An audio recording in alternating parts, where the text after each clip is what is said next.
Honoré des IUET ministres, Dieu n'était pas satisfait d'une femme qui se moquait du roi David après qu'il ait dansé et fait son éloge.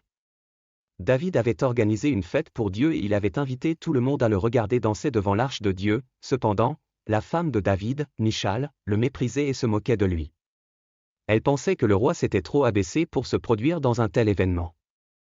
Michal finit par confronter David et lui dit : « Quelle gloire pour le roi de Israël aujourd'hui !» Se découvrant aux yeux des servantes de ses serviteurs, comme se découvre sans vergogne l'un des vilains compagnons. 2 Samuel 6h20.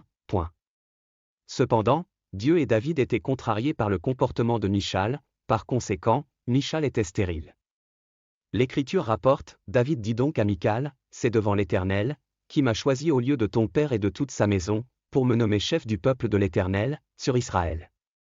C'est pourquoi je jouerai de la musique devant le Seigneur. Et je serai encore plus indigne que cela, et je serai humble à mes propres yeux. Mais quant aux servantes dont vous avez parlé, elles me rendront honneur. C'est pourquoi Michal, la fille de Saul, n'a pas eu d'enfant jusqu'au jour de sa mort. 2 Samuel 6, 21-23. Leçon, personne ne doit se moquer de Dieu et de ses serviteurs. Dieu est trop important pour qu'on se moque de lui, et ses serviteurs sont honorables. Nous ne devrions pas être surpris de voir Dieu réagir à tout comportement irresponsable que quiconque manifeste à son égard et à l'égard de ses serviteurs.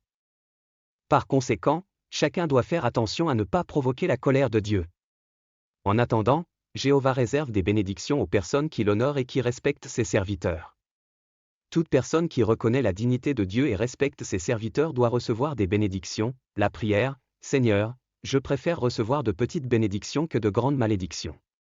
C'est pourquoi je suis déterminé à vous honorer et à respecter vos serviteurs afin de pouvoir prospérer.